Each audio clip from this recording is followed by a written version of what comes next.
Boa tarde, pessoal. Eu me chamo Mariana. Eu falo do estado de Santa Catarina, mais precisamente da cidade de Tubarão.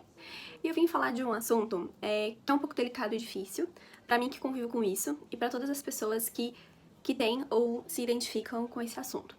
Eu vim falar sobre o skin picking, que é uma palavra em inglês, ou dertilomania, que é uma palavra em português. O que ambos significam?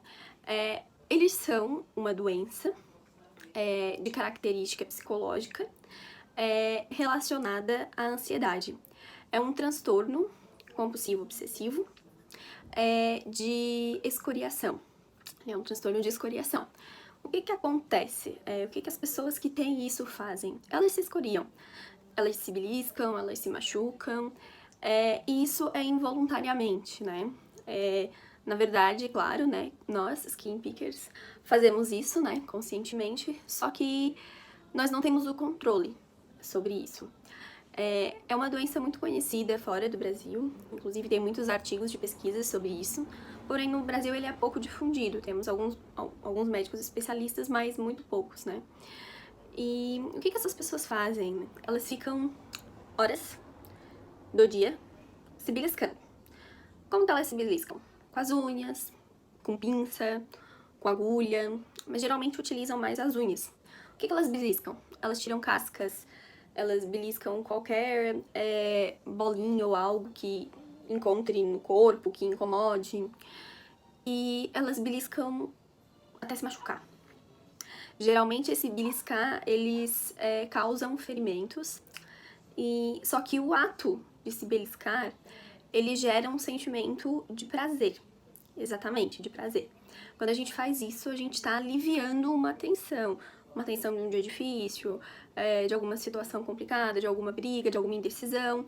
A gente faz aquilo ali pra se aliviar. Porém, depois de fazer aquilo ali, vem o peso, né? Vem o peso psicológico de estar com a pele feia.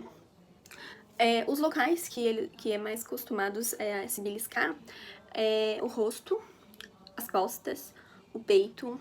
Muita gente belisca o braço, outros a perna. E isso causa muitos prejuízos, né? Primeiro porque a gente despende horas, às vezes se atrasando pra alguma coisa, algum compromisso. E muita gente se priva socialmente por causa disso. Deixa de comparecer a eventos, deixa de ir à praia, deixa de usar bermuda, deixa de usar blusa sem manga, justamente por ter muitas feridas no corpo e ter vergonha disso. Tem gente que até mesmo vive sozinho, por vergonha de ter alguém, algum companheiro, por esse fato. Ele incide mais em mulheres do que em homens, e isso causa muito sofrimento. Geralmente surge na puberdade, e ele não tem cura, né? Não existe uma cura, existe um controle. Como ele é um transtorno de ordem psicológica, é importante ter um acompanhamento psicológico e ter vários meios de buscar controlar isso e compensar de outras formas mais saudáveis, né? Eu já sofro com isso há uns 15 anos, acredito. Hoje eu tô um pouco mais controlada, porém eu me belisco ainda todos os dias. Inclusive eu decidi não usar muita maquiagem pra poder realmente aparecer as minhas marquinhas, né? E quem faz isso tenta esconder de alguma forma, né? No meu caso, que eu belisco mais o rosto, eu vivo escondendo através de maquiagem. Muitas pessoas que veem ou sabem que a gente faz isso, às vezes briga, né? Diz que é mania, diz que a hora que quiser para, ou que é uma pessoa mimada, porém não é. É realmente um vício que nos prejudica e que nós não conseguimos controlar. E geralmente todas as pessoas que têm o skin picking já tentaram parar um dia e não conseguiram. É muito relacionado a um vício por drogas, né? Porque realmente a gente não consegue dizer não. A gente não consegue simplesmente chegar e parar.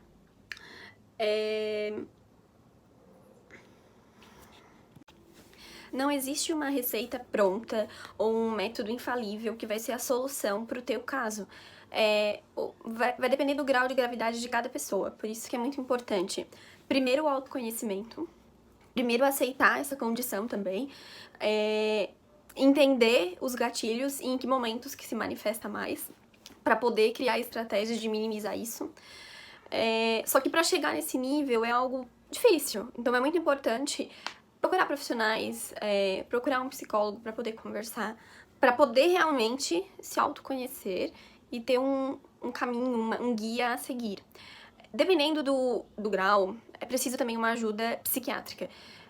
Eu vejo muito vídeo na internet falando isso funciona pra mim, isso funciona pra mim, isso funcionou pra mim. Muita gente até receitando remédio, né? Isso não é legal. Isso não é legal, porque realmente vai depender de pessoa pra pessoa. Cada um vivencia uma realidade diferente. Então, cada um vai ter uma forma diferente de controlar a sua compulsão. Existe a ansiedade e existe a depressão. A ansiedade é a ânsia daquilo que está por vir, né? É aquela pessoa que vive mais no futuro. E a depressão é o sofrimento daquilo que já passou. É aquela pessoa que vive presa no passado.